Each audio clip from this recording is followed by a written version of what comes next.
Hi, faceless ആണ് ഇന്ന് national അവാർഡും സ്റ്റേറ്റ് അവാർഡും പ്രഖ്യാപിച്ചത് കണ്ടു. അപ്പോൾ അതിന് മുമ്പ് കുറച്ച് കാലം, അതായത് ഒരു 1 വീക്ക് ബിഫോർ, ഞാനിങ്ങനെ കേട്ടിരുന്നു. ഓരോ ആൾക്കാർ എഴുതിയും മാധ്യമങ്ങളിലൂടെയൊക്കെ ഞാൻ കണ്ടിരുന്നു. സ്റ്റേറ്റ് അവാർഡ് ഋഷഭ് ഷെട്ടിയും മമ്മൂട്ടിയും തമ്മിലാണ് ലാസ്റ്റ് മത്സരം നടക്കുന്നത്. അതുപോലെ തന്നെ സ്റ്റേറ്റ് അവാർഡിന് പൃഥ്വിരാജ് സുകുമാരനും മമ്മൂട്ടിയും തമ്മിലാണ് മത്സരം നടക്കുന്നതെന്ന്. പക്ഷേ ശരിക്കും പറഞ്ഞാൽ നാഷണൽ അവാർഡിന് ഇതുപോലെ മമ്മൂട്ടിയുടെ പടങ്ങളൊന്നും ഉണ്ടായിരുന്നില്ല എന്നാണ് പിന്നെ അറിയാൻ കഴിഞ്ഞത്. പക്ഷേ എങ്കിലും ഞാൻ അന്നെനിക്ക് പറയണമെന്ന് തോന്നിയൊരു കാര്യമാണ്, ഋഷഭ് ഷെട്ടിയും മമ്മൂട്ടിയും തമ്മിലൊരു മത്സരത്തിൻ്റെ പോലും ആവശ്യമില്ല. എൻ്റെ മാത്രം അഭിപ്രായമാണ് ഞാനിവിടെ പറയുന്നത്.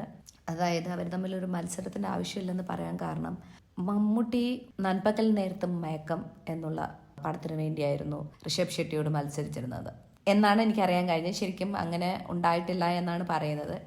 എങ്കിലും അങ്ങനെ ഒരു മത്സരത്തിൻ്റെ ആവശ്യം പോലും അവിടെ ഉണ്ടാവില്ല.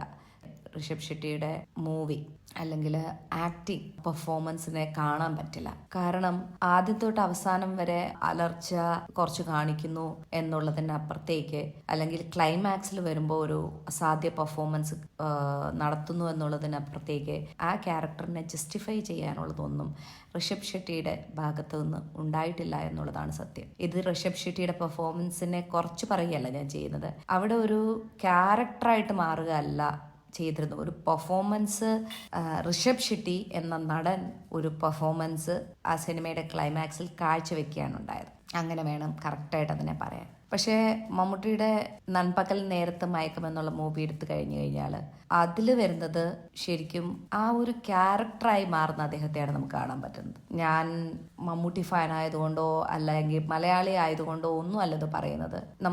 നമ്മൾ ശരിക്കും ആലോചിച്ച് കഴിഞ്ഞാൽ മമ്മൂട്ടി, മോഹൻലാൽ ഇങ്ങനെയുള്ള പ്രതിഭകൾ ചില സിനിമകളിൽ അഭിനയിക്കുമ്പോൾ ആ സിനിമയിൽ ആ ക്യാരക്ടറായിട്ട് അവർ ജീവിക്കുകയാണ് ചെയ്യുന്നത്. സിനിമ തുടങ്ങുമ്പോൾ മുതൽ അവസാനിക്കുന്ന ഇടം വരെ ആ ക്യാരക്ടറിനെ ആയിരിക്കും നമുക്ക് കാണാൻ പറ്റുക. നേരെ തിരിച്ച് ഋഷഭ് ഷെട്ടിയുടെ കാര്യം വരുമ്പോൾ, അതായത് ആ സിനിമയുടെ അദ്ദേഹത്തിൻ്റെ പെർഫോമൻസ് വരുമ്പോൾ അദ്ദേഹം പെർഫോം ചെയ്യുകയാണ് നമുക്ക് ഫീൽ ചെയ്യും. അതായത് അദ്ദേഹം അഭിനയിക്കുകയാണ്. അദ്ദേഹത്തിൻ്റെ അഭിനയം നന്നായിരുന്നു, അദ്ദേഹത്തിൻ്റെ പെർഫോമൻസ് നന്നായിരുന്നു. സ്പെഷ്യലി അവസാനം വരുന്ന ഒരു പെർഫോമൻസ്, ക്ലൈമാക്സിൽ വരുന്ന ആ പെർഫോമൻസിന് അപ്പുറത്തേക്ക് അദ്ദേഹത്തിൻ്റെ ഒരു വലിയ നടൻ അല്ലെങ്കിൽ ഇതുപോലെ ഒരു ദേശീയ അവാർഡ് കിട്ടേണ്ട നടൻ എന്നുള്ള രീതിയിൽ അദ്ദേഹത്തെ നമുക്ക് കാണാൻ പറ്റുകയില്ല. കാരണം അത് വ്യക്തമായിട്ട് നമ്മളിപ്പം അവാർഡ് കൊടുക്കുമ്പോൾ പോപ്പുലാരിറ്റിയുടെ ബേസിലല്ല കൊടുക്കുന്നത്. ആക്ച്വലി അദ്ദേഹത്തിൻ്റെ പെർഫോമൻസിനെ എല്ലാവരും അതിനകത്ത്, പ്രത്യേകിച്ച് ക്ലൈമാക്സിലെ പെർഫോമൻസിനെ എല്ലാവരും അദ്ദേഹത്തിനെ അപ്രിഷ്യേറ്റ് ചെയ്തിട്ടുണ്ട്, അല്ലെങ്കിൽ നമുക്ക് എല്ലാവർക്കും ഇഷ്ടപ്പെട്ട ഒരു പെർഫോമൻസാണ്. പക്ഷെ അതിൻ്റെ പേരിലല്ലല്ലോ ഒരു ദേശീയ അവാർഡ് കൊടുക്കേണ്ടത്, അതായത് ഒരു ബെസ്റ്റ് ആക്ടർക്കുള്ള അവാർഡ് കൊടുക്കേണ്ടത്. അത് ഓൾ ടുഗദർ അതിനകത്ത് പെർഫെക്റ്റ് ആയിട്ട് വരുമ്പോഴല്ല. അതിപ്പം ഞാൻ പറയാൻ കാരണം എന്താണെന്ന് ചോദിച്ചു കഴിഞ്ഞാൽ, എന്തുകൊണ്ടാണ് ഒരു കാലത്ത് ഡബ്ബിംഗ് ആർട്ടിസ്റ്റ് വഴി ഡബ് ചെയ്ത പെർഫോമൻസ്, അതായത് ഒരു ക്യാരക്ടർ പെർഫോം ചെയ്യുന്നു ഒരു നടി അല്ലെങ്കിൽ നടൻ, പക്ഷേ അവരുടെ സൗണ്ട് കൊടുക്കുന്നത് ഡബ്ബിംഗ് ആർട്ടിസ്റ്റാണ്.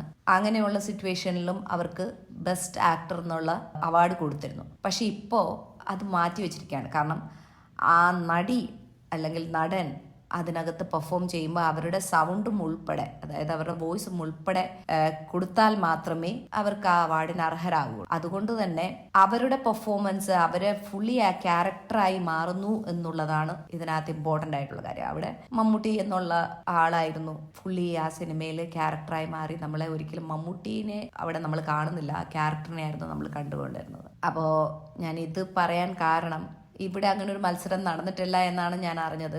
അതുകൊണ്ട് തന്നെയാണ് ഋഷഭ് ഷെട്ടിക്ക് ഉറപ്പായിട്ടും ആ ദേശീയ അവാർഡ് കിട്ടി. അതവിടെ കിടക്കട്ടെ. പക്ഷെ കേരള സ്റ്റേറ്റ് അക്കാദമി അവാർഡിൻ്റെ വരുമ്പോൾ ഇതേ പ്രശ്നം തന്നെ വരുന്നുണ്ട്.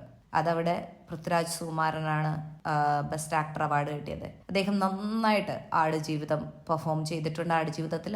പക്ഷേ ആ സിനിമയിൽ ഫുള്ളായിട്ട് ആ ക്യാരക്ടർ എടുക്കുമ്പോൾ അദ്ദേഹത്തിൻ്റെ ആ ബോഡി ട്രാൻസ്ഫോർമേഷൻ, ആ പാട്ട്, അതിൻ്റെ എഫോർട്ട്, അതൊക്കെ കാണുമ്പോൾ അദ്ദേഹത്തിന് അവാർഡ് കിട്ടണമെന്ന് നമ്മൾ ആഗ്രഹിക്കും. അറ്റ് ദ സെയിം ടൈം തന്നെ ആ ക്യാരക്ടർ ആയിട്ട് അദ്ദേഹം മാറിയ സ്ഥലത്ത്, അതായത് നമ്മളൊരു സിനിമയുടെ സെക്കൻഡ് ഹാഫിൽ വരുന്ന അല്ലെങ്കിൽ പകുതി ഭാഗം എടുത്തിട്ടല്ല ഒരു ട്രാൻസ്ഫോർമേഷൻ നടന്നതിന് ശേഷമുള്ള ഭാഗം മാത്രം എടുത്തിട്ടല്ലല്ലോ ഒരു ബെസ്റ്റ് ആക്ടറെ കണ്ടുപിടിക്കേണ്ടത്. അല്ലെങ്കിൽ തന്നെ ഒരു ബോഡി ട്രാൻസ്ഫോർമേഷൻ്റെ ഭാഗം മാത്രം, അത് എനിക്ക് തോന്നുന്നു രണ്ട് തരം വിഭാഗക്കാരുണ്ട്. പൃഥ്വിരാജ് സുകുമാരൻ ബോഡി ട്രാൻസ്ഫോർമേഷന് ശേഷം ജസ്റ്റ് ബോഡി ട്രാൻസ്ഫോർമേഷൻ മാത്രമേ ഉണ്ടായിരുന്നുള്ളൂ എന്ന് പറയുന്ന ആൾക്കാരുണ്ട്. അല്ല, അദ്ദേഹം അതിനകത്ത് ബെസ്റ്റായിട്ട് ആക്ട് ചെയ്തു എന്ന് പറയുന്ന ആൾക്കാരുണ്ട്. അദ്ദേഹത്തിൻ്റെ ബോഡി ട്രാൻസ്ഫോർമേഷൻ മാത്രമല്ല, അദ്ദേഹം ഒരു നല്ല പെർഫോമൻസ് കൂടെ കാഴ്ചവെച്ചു എന്ന് പറയുന്നവരുണ്ട്. അത് രണ്ട് തരത്തിലുള്ള ആൾക്കാരുണ്ട്. പക്ഷെ അറ്റ് ദ സെയിം ടൈം തന്നെ അതെന്തു ആയിക്കോട്ടെ, അദ്ദേഹം പെർഫോം ചെയ്തു എന്ന് തന്നെ കരുതുക. അവിടെയും ഒരു ചെറിയ മിസ്റ്റേക്ക് ഉണ്ട്. കാരണം എന്താണെന്ന് വെച്ചാൽ അദ്ദേഹം അവിടെ ആ ബോഡി ട്രാൻസ്ഫോർമേഷൻ കഴിഞ്ഞിട്ടുള്ള പാട്ട് മാത്രമല്ല ആ സിനിമയിൽ പെർഫോം ചെയ്യുന്നത്. അതിന് മുമ്പുള്ള അദ്ദേഹത്തിൻ്റെ കേരളത്തിലെ ജീവിതവും കൂടെ കാണിക്കുന്നുണ്ട്.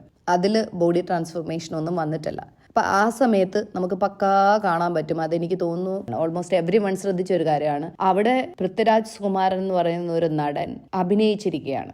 ആ അഭിനയത്തിനപ്പുറത്തേക്ക് ആ ക്യാരക്ടറായിട്ട് മാറിയിട്ടില്ല. അദ്ദേഹം ഒരു നാട്ടുപുറത്തുകാരൻ്റെ വേഷം ചെയ്യുന്നു. അത് നമുക്ക് വ്യക്തമായിട്ട് അറിയാം. പൃഥ്വിരാജ് സുകുമാരൻ അദ്ദേഹം അവിടെ പെർഫോം ചെയ്യുന്നു. നമുക്ക് അങ്ങനെ തന്നെ പറയാൻ പറ്റും. നേരെ തിരിച്ച് കാതൽ ദി കോർ എന്നുള്ള പടത്തിനകത്ത് മമ്മൂട്ടി അദ്ദേഹത്തിന്റെ ഓൾ ടുഗദർ, അദ്ദേഹത്തിന്റെ തുടങ്ങിയ സമയം തൊട്ട് അത് എൻഡ് ചെയ്യുന്ന സമയം വരെ അദ്ദേഹം മമ്മൂട്ടി എന്നുള്ള ആളായിട്ടല്ല അവിടെ അഭിനയിക്കുന്നത്. അതായത് മമ്മൂട്ടി അഭിനയിക്കുന്നതായിട്ട് നമുക്ക് തോന്നുകയില്ല. അദ്ദേഹത്തിന്റെ ആ ക്യാരക്ടറിന്റെ വഴികളാണ് നമ്മൾ കാണുന്നത്. ആ ക്യാരക്ടറാണ് അവിടെ നമ്മൾക്ക് കാണാൻ പറ്റുന്നത്. ഇത് എൻ്റെ മാത്രം അഭിപ്രായമാണ്. അപ്പം ആദ്യം തൊട്ട് അവസാനം വരെ ആ ക്യാരക്ടറായിട്ട് അവിടെ ജീവിക്കാൻ പറ്റുക, അത് നമ്മളെ ധരിപ്പിക്കാൻ, നമ്മളെ വിശ്വസിപ്പിക്കാൻ പറ്റുക എന്നുള്ളത്, അങ്ങനെ ഒരു ക്രൈറ്റീരിയ വെച്ചാണ് ബെസ്റ്റ് അവാർഡ് കൊടുക്കേണ്ടത് എന്നാണ് എനിക്ക് തോന്നുന്നത്. ഇപ്പോൾ ഞാൻ വീണ്ടും പറയാണ്, പോപ്പുലാരിറ്റി അല്ല, അല്ലെങ്കിൽ നമ്മൾ അതിനകത്ത് എടുക്കുന്ന എഫോർട്ടിനേക്കാളും ഒക്കെ ഉപരി അത് സ്ക്രീനിൽ വരുമ്പോൾ ആ